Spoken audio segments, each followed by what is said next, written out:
నమస్కారం. నమస్కారం. నేను కపిలకి మణివాస గురుకులు. మీ పేరు స్వామి? మణివాస గురుకులు. ఇక్కడ 25 సంవత్సరాల పైన స్వామివారి కైంకర్యం చేస్తున్నాను.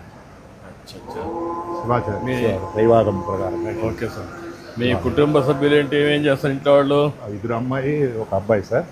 2 అమ్మాయిలకు పెళ్ళిళ్ళు అయిపోయినది. అబ్బాయి చదువుతున్నాడు. ఏం చదువుతున్నాడు? సంస్కృత కాలేజీలో ఎంఏ చేస్తున్నాడు. ఇప్పుడు అందరినీ మళ్ళీ ఈ పురోహితానికి కానీ సాంస్క్రిట్కి కానీ ఎక్కువ ప్రోత్సహిస్తున్నారు మీ కుటుంబాల్లో? అవును సార్. మేము పరంపర శివాచార్య పరంపర సార్. మా తండ్రి గారు అందరూ కూడా కాళహస్తిలో పూజాధికారు ఉండేవాళ్ళు. అక్కడి నుంచి స్వామివారి. అదే సార్. మీరు ఇప్పుడు ఇక్కడికి కార్యక్రమం కూడా చాలా మంచి కార్యక్రమం పెట్టారు. అంటే ఎట్లా మీ అభిప్రాయం? చాలా బాగుంది సార్. పురాణంలో భాగవతంలో 4వ స్కందంలో ఋతు మహారాజా అని ఒక మహారాజా ప్రార్థన చేస్తారు. అంటే దేశంలో ఇవన్నీ సుభిక్షం లేకుండా కరువు కాలం అయిపోతుంది. అప్పుడు ఆయన ప్రార్థన చేస్తుండగా అప్పుడు భూమాత ప్రార్థన చేస్తాడు. భూమాత వెళ్ళిపోతుంటే భూమాతని ఇచ్చి నమస్కారం చేసి అంటే నన్ను దాసి కాకుండా తల్లిగా చూడు, ఈ పరిసరాలంతా కూడా సవ్యసాధంగా ఉండాలంటే నా దగ్గర నుంచి అన్ని తీసుకుంటున్నారు కానీ నాకేది ఇవ్వడం లేదు. భూమిలో ఉండేటివి అన్ని కూడా మీరే స్వీకరిస్తున్నారు. భూమిని పరిశ్రమ చేసి భూమిని సంరక్షణ చేసి చేయాలని మహారాజుకి ఒక 5 ఒప్పందాలు చేసుకుంటారు. ఆ 5 ఒప్పందాల్లో ఇది ఒకటి. అంటే భూమి పరిసరాలంతా కూడా సుభిక్షంగా ఉండాలి, ఈ కలుషాలు లేకుండా. అంటే మన వేదాల నుంచి మన పురాణాల నుంచి ఇవన్నీ కూడా మనకు వచ్చినట్టు సంస్కృతి సంప్రదాయ ప్రకారం మనకు భూమిని, అందుకనే భూమి అనేది మనకు పవిత్రం. అవును. అందుకే భూతల్లి అంటాం, భూదేవి అంటాం, భూమాత అంటాం. ఆ భూమాత మనకు అన్ని ఇస్తుంది. పంటలు కావాలంటే దానిపైన ఆధారపడతాం, నీళ్లు కావాలన్నా భూమాత పైన ఆధారపడతాం.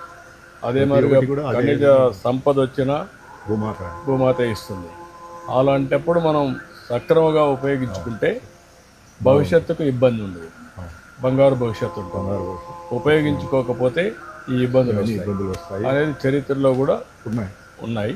కానీ ఇప్పుడు ప్రస్తుత పరిస్థితులు అవన్నీ మర్చిపోయారు. ఎట్లా గుర్తు చేయగలరు? ఇప్పుడు అందరికీ తెలియపరిచే ఈ యొక్క కార్యక్రమం వల్ల అందరికీ తెలుస్తుంది. ఈ ఆలయానికి వచ్చే భక్తులు అందరికీ కూడా మనం ఇలాంటి భూమాతని రక్షించుకోవాలి.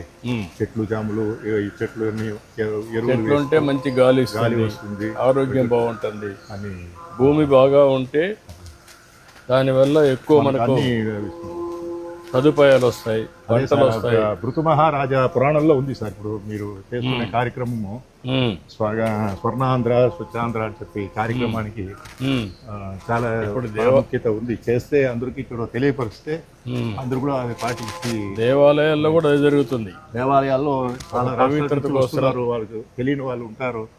వాళ్ళకి అందరూ కూడా ఈ ఒక ఇది చేయడం వల్ల మనకు కలుస్తుంది. మీరు ఈ దేవాలయానికి సంబంధించి ఏ విధంగా ఇవన్నీ కంట్రోల్ చేస్తున్నారు, ఎట్లా చేస్తున్నారు? చాలా పురాతనంగా ఉంది సార్ స్వామి దేవాలయం. స్వామి స్వయంభూ ఉద్భవంగా ఉంది. బ్రహ్మ విష్ణు మహేశ్వరులు దర్శనమిచ్చిన క్షేత్రం ఇది. బకుళమాత ప్రార్థన చేసుకున్న శివలింగం ఒకటి. ఈ తీర్థంలో కొండ మీద ఉండే తీర్థాలంతా కూడా ఈ తీర్థంలో సంగమం అయి పడుతుంది కాబట్టి కార్తీక మాసంలో ఈ తీర్థంలో స్నానం చేస్తున్నారు భక్తులందరూ కూడా. కొండ మీద వెళ్ళి అన్ని తీర్థాలు దర్శించలేరు, స్నానం చేయలేరు.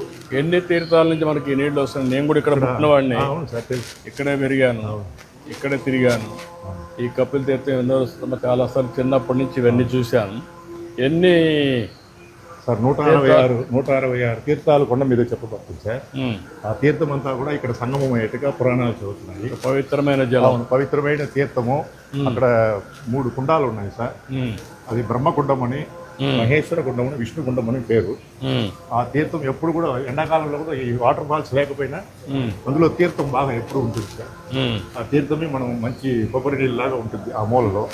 దాని అంతా కూడా పరిశుభ్రంగా మనం చూస్తూ అన్ని పరిశుభ్రం చేసుకుంటున్నాము. ఇప్పుడు ఈ దేవాలయాన్ని ఏ విధంగా మీరు పరిశుభ్రంగా పెట్టుకోగలుగుతున్నారు? ఇంకా ఏమన్నా విశిష్ట దేవాలయ పవిత్రత ఏంటి? బాగా చేస్తున్నాం. నమస్కారం. మహాగణపతి సిద్ధి వినాయక. నమో వ్రాతపతయే నమో గణపతయే నమ ప్రమథపతయే నమస్తే అస్తు లంబోదరాయ ఏకదంతాయ విఘ్న వినాశినే శివసుతాయ శ్రీవరదమూర్తయే నమో నమః. వరసిద్ధి వినాయక స్వామినే నమః. ఆనంద కర్పూర నిరాజనం సందర్శయామి రక్షాంధారయామి.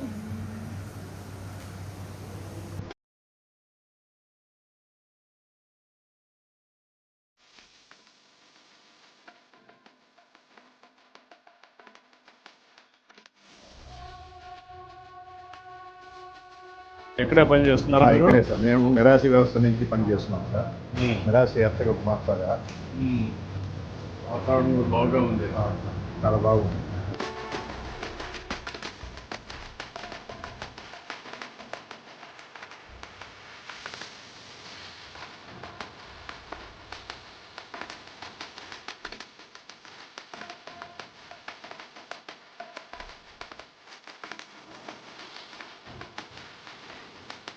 పక్కన తీర్థం ఇక్కడే ఉంది. ఇది కాకుండా వెంకటేశ్వర స్వామి పైన ఉన్నాడు. కాబట్టి ఈ ప్రాంతం ఎప్పుడు ఇదే కాదు, రాష్ట్రం ప్రపంచం సుభిక్షంగా ఉండాలి.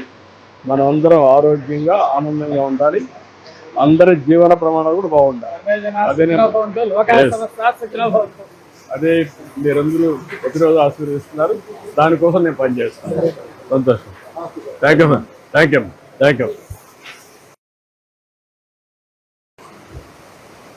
నీ పేరేంటమ్మా? సాయి అరుణ్ సార్. సాయి అరుణ్. అవును సార్. ప్రతి క్లీనింగ్ చేస్తాను, గార్బేజ్ క్లీన్ చేస్తాను. లోపల నుంచి అన్ని తీసుకుని వచ్చి డివైడ్ చేస్తాను సార్.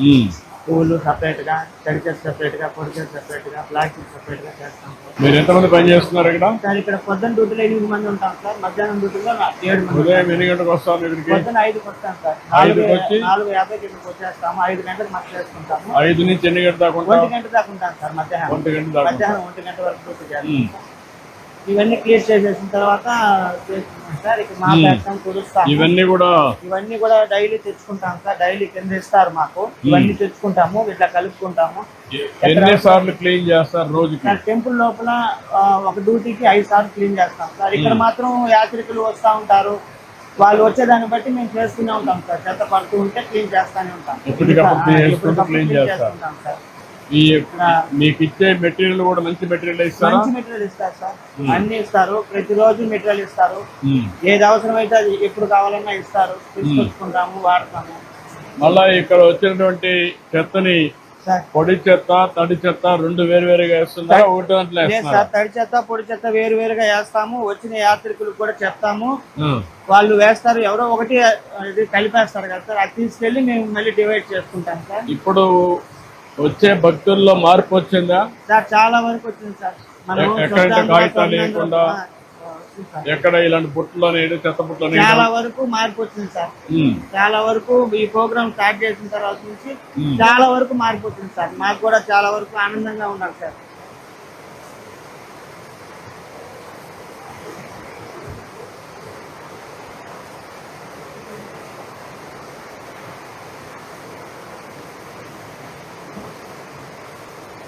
కంప్లీట్ గా ఈ విధంగా ఎన్నిసార్లు చేస్తారు సార్? ఇక్కడ బయట మాత్రం ఎన్ని సార్లు చెత్త పడితే అన్ని సార్లు చేస్తూనే ఉంటాం సార్. ఎప్పటికప్పుడు క్లీన్ చేసుకుంటాము. టెంపుల్ లోపల మాత్రం 2 గంటలకు ఒకసారి, 1.5 గంటకు ఒకసారి, చెత్త ఎక్కువ పడినప్పుడు ఒకసారి వెళ్ళి క్లీన్ చేస్తాం సార్.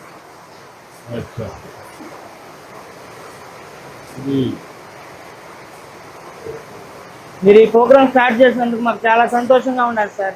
చాలా ఆనందం. ఎందుకంటే మీలాంటి వాళ్ళందరూ గట్టిగా పనిచేస్తున్నారు కాబట్టి ఒక పరిశుభ్రంగా ఉంటుంది, వచ్చే వాళ్ళకి ఆరోగ్యం బాగుంటుంది, ఇలాంటి గందరగోళం అయ్యేది. మీరంతా కూడా చాలా వరకు మార్పు వచ్చింది సార్. ఇప్పుడు మాకు చాలా వరకు యాత్రికులు కూడా తినేసి ఎక్కడంటే అక్కడ వేసేస్తా ఉండేవాళ్ళు. ఇప్పుడు చాలా వరకు మార్పు వచ్చింది సార్. నువ్వు ఇక్కడ పనిచేస్తున్నావా? నీ పేరేంటమ్మా? అరుణ్ కుమార్. ఎన్ని ఏళ్ళ నుంచి పని చేస్తావమ్మా? 2 ఏళ్ళ నుంచి పని చేస్తాను.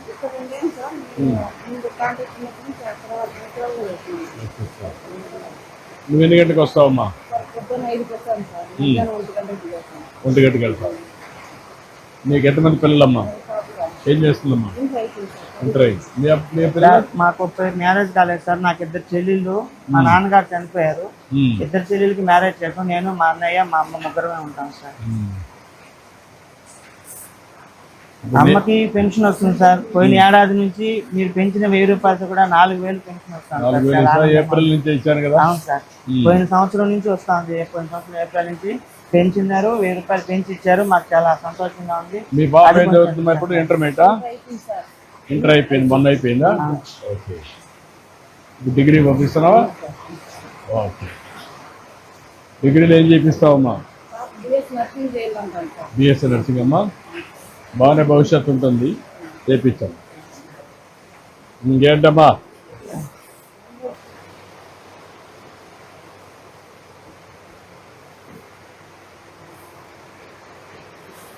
ఏమమ్మా బాగున్నావా? ఏం చేస్తారు మీ పిల్లలు? అమ్మా ఏం చదువుతున్నారమ్మా? డిగ్రీ అమ్మా. ఒక అబ్బాయేనా? అమ్మాయి. ఒకే అమ్మాయి. పెళ్లి చేస్తారా? కుంకుమస్తానమ్మా. ఇలాంటి పేదవాళ్ళకందరికీ సహాయం చేయాలనే ఉద్దేశంతోనే అన్నీ చేస్తున్నాం. ఇంకా మంచి రోజులు వస్తాయి, చేద్దాం. సార్ మాకు సొంత ఇల్లు అనేది లేదు సార్. సొంత ఇల్లు ఇల్లు లేదు సార్. నాకు రెంట్ ఇంట్లో ఓకే. రెంట్ ఇంట్లో ఉన్నాను సార్. నీకు ఇల్లు ఉందమ్మా? నీకమ్మా? అందరికీ లేదు ఇల్లు. నేను ఇల్లు కట్టేయమంటారు, కలెక్టర్ చెప్తాను, ఇల్లు కట్టిస్తారు. ఇంటి దాకా ఇచ్చి ఇల్లు కట్టిస్తాను. చాలా సంతోషం సార్. చేద్దాం. చాలా సంతోషం. ఓకే. అంతా కూడా ఒక శ్రద్ధగా పనిచేస్తున్నారు సార్. మీ జీవితాంతం మంచి పని చేస్తున్నారు. మాతో పాటు వచ్చే పిలిగ్రిమ్స్ కూడా చేస్తున్నందుకు ఇంకా సంతోషంగా ఉంది సార్ మాకు. అదే మీరందరూ కూడా ఈ మాదిరిగా చేసే దానివల్లనే సార్ దేవాలయాలు పరిశుభ్రంగా ఉన్నాయి. ఖచ్చితంగా సార్. స్వర్ణాంధ్ర అనేది మనకు ఖచ్చితంగా స్వర్ణాంధ్ర స్వచ్ఛాంధ్ర అనేది ఖచ్చితంగా సాధించి మనం ముందుకు పోవాలి. చేద్దాం.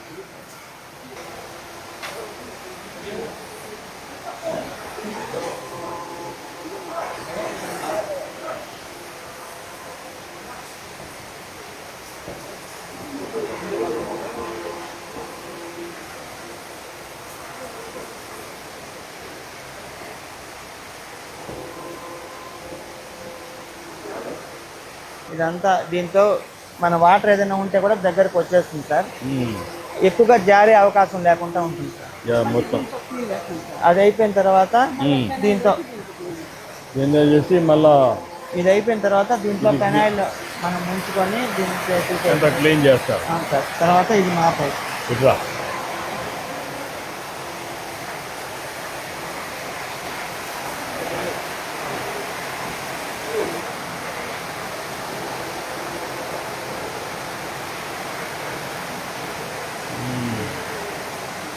దీంతో వాటర్ 90% వచ్చేస్తారు సార్. తర్వాత పొడవ తడిని మాపుతో తుడుచుకుంటాం. మళ్ళీ క్లీన్ చేస్తాం సార్ తుడుచుకుంటాం. శుభ్రంగా సర్వీస్ చేస్తున్నా. అదేమ్మా బాగా చేస్తున్నారా? చాలా సంతోషంగా ఉంది సార్. మిమ్మల్ని ఇంత దగ్గరగా చూస్తానని అనుకోలేదు లేదు సార్. నేను చాలా బాగా చేస్తున్నారు. నేను కూడా మీ అందరినీ మోటివేట్ చేయాలి. మీ యొక్క పని కూడా గుర్తించాలి, మీ గౌరవాన్ని పెంచాలి. చాలా వరకు ఇప్పుడు మేము చేస్తున్న పని అందరికీ తెలుస్తుంది సార్. నాకు ఇంకా సంతోషం సార్. ఫలానా వాళ్ళు చాలా శుభ్రంగా చేయడానికి చేస్తున్నారని చెప్పి చూపించినందుకు నాకు చాలా సంతోషంగా ఉంది సార్. చాలా బాగా చేస్తున్నారు. చాలా సంతోషంగా వస్తారు. ఏంటా మీరు ఇక్కడ మొత్తం క్లీనింగ్ క్లీనింగ్ ఈ మొత్తం వచ్చిన తర్వాత మన లోకల్లో ఉండే తిరుపతి లోకల్లో ఉండే యాత్రికులు లోకల్లో ఉండే పీపుల్ కానీ యాత్రికులు కానీ వచ్చి ఇది మన టూరిజం టైప్లో ఆనందంగా వస్తుంది. తర్వాత వచ్చింది జనవరి ఎవ్రీ మంత్ నాడు శనివారం మీరు పెట్టిన ప్రోగ్రామ్ ఇప్పుడు స్వచ్ఛాంధ్ర స్వర్ణాంధ్ర అది అంటే ఇంప్రూవ్మెంట్ బాగుంది సార్. ఇప్పుడు మీరు దీన్ని ఎట్లా క్లీన్ చేస్తారు?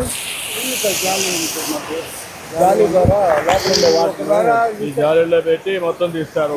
పక్కకి వస్తుంది సార్. ఇంకొక పక్కన లోపల ఉండేటంతా కూడా వస్తుందా? లోపల ఉండే డస్ట్కి కంప్రెసర్ మోటార్ వేస్తాం సార్. ఈ కంప్రెసర్ మోటార్ వేసినప్పుడు లోపల ఉండే డస్ట్ మొత్తం పైకి వస్తుంది సార్. పైకి వచ్చినప్పుడు పక్కకు వచ్చేస్తుంది.